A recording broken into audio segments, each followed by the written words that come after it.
Hello दोस्तों, आज का हमारा जो ये क्वेश्चन है ये जेई के अंदर 2013 में और एनडीए के अंदर 2018 के अंदर आ चुका है। तो इस टाइप के हॉट क्वेश्चन हम डिस्कस कर रहे हैं। हॉट का मतलब ऐसे क्वेश्चन जो एनडीए और आईआईटी जेई दोनों ही एग्जाम में आ चुके हैं। तो आप समझ सकते हैं कितने इंपॉर्टेंट क्वेश्चन होंगे। सेट, रिलेशन और फंक्शन के इस टाइप के हॉट क्वेश्चन हम डिस्कस कर चुके हैं। ठीक है, आज हम कॉम्प्लेक्स नंबर का क्वेश्चन नंबर ये 19 देखने जा रहे हैं। चलिए देखते हैं इसका सोल्यूशन। तो क्वेश्चन को पहले ध्यान से रीड कर लेते हैं। देखिए क्या बोला है, if Z is a complex number of unit modulus. Unit modulus मतलब उसका जो मॉडुलस है वो 1 है एंड आर्ग्यूमेंट थीटा, और आर्ग्यूमेंट क्या है, थीटा। भाई जेड को डिफाइन किया है कि जेड एक ऐसा कॉम्प्लेक्स नंबर है जिसका मॉडुलस क्या है, यूनिट है, यानी कि 1 है, और आर्ग्यूमेंट उसका क्या है, थीटा। Then argument of 1 plus z upon 1 plus z bar, इसका आर्ग्यूमेंट क्या होगा। देखिए क्वेश्चन के साथ साथ हम बेसिक भी डिस्कस करेंगे, थ्योरी भी डिस्कस करेंगे जो यूज होगी वो। अगर आपकी थ्योरी वीक भी है तो भी आपको बहुत ही अच्छे से समझ में आए और साथ साथ थ्योरी भी आपको क्लियर होती चले। ठीक है, तो यहाँ पर सबसे पहले बात हो रही है कि भाई जेड जो है वो एक कॉम्प्लेक्स नंबर है, उसका यूनिट मॉडुलस है। तो मतलब आपको गिवन है कि मोड ऑफ जेड आपको क्या गिवन है, 1 गिवन है। और जब भी आपको मॉडुलस 1 गिवन होना तो यूलर्स थ्योरम थी हमारी, वो आपको याद होनी चाहिए कि क्या होती थी वो, ये जो थ्योरम थी हमारी। ठीक है, इस फॉर्मेट में जब हम कॉम्प्लेक्स नंबर को लिखते थे तो वो क्या होता था, आपका होता था z equals to mode of z e raise to power i theta, और ये थीटा वही आर्ग्यूमेंट ही है। ठीक है, तो इस फॉर्म में होती थी आपकी ये। अब यहाँ पर ये मोड z जो है ये आपका कितना हो गया, 1, यानी कि z equals to e raise to power i theta. जो कॉम्प्लेक्स नंबर है वो आपका ये होगा।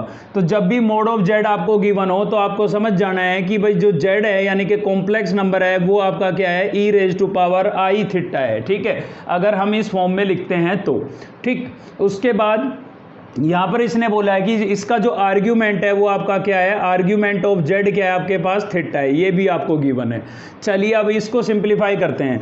तो देखिए हमें फाइंड आउट करना है argument of 1 plus z upon 1 plus z bar. ठीक है, अब यहाँ से ये z आपको गिवन हो गया है तो यहाँ से z बार भी कैलकुलेट कर लेते हैं। z बार क्या होता है, z बार होता है कॉन्जुगेट, और कॉन्जुगेट क्या होता है, इमेजिनरी पार्ट का साइन चेंज कर देते हैं हम।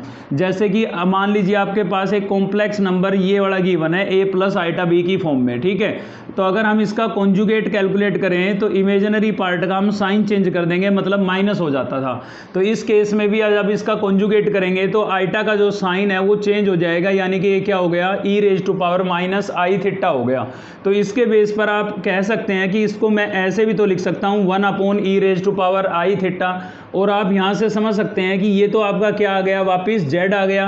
तो इसको मैं लिख देता हूं z, यानी कि z बार जो है वो आपका किसके इक्वल होगा, 1 अपॉन z के इक्वल होगा। ठीक है, तो ऐसा ही मैं कुछ करने वाला हूं। यहाँ पर z बार को मैं क्या लिख देता हूं, देखिए 1 plus z upon 1 plus z bar. Z bar को मैं क्या लिख देता हूँ, 1 अपॉन जेड लिख देता हूँ। ठीक है, अब इसको हम जब सोल्व करेंगे, ठीक है, तो यहाँ से आएगा 1 प्लस जेड, और एलसीएम लेंगे इसका, तो एलसीएम क्या होगा भाई, जेड होगा।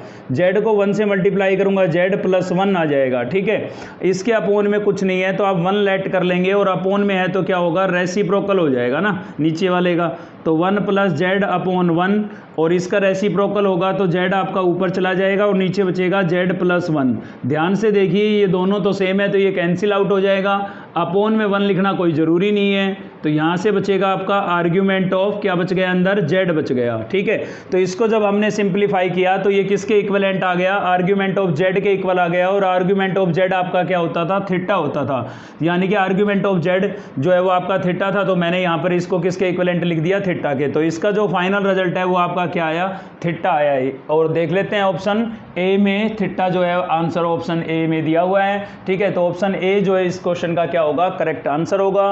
वीडियो हेल्पफुल लगी तो एक लाइक जरूर करें, और साथ ही चैनल को सब्सक्राइब कर लीजिए, और कमेंट करके हमें बताइएगा ज़रूर कि ये जो वीडियो हम अपलोड कर रहे हैं 1 क्वेश्चन की आपके लिए हेल्पफुल है या नहीं है, कोई चेंज करना है, कोई भी बात है आप हमें कमेंट करके बताइए, हम आपके लिए ज़रूर चेंज करेंगे। ठीक है, चैनल को सब्सक्राइब नहीं किया है तो अब तक चैनल को सब्सक्राइब कर लीजिए, और दोस्तों से भी शेयर करना ना भूलें।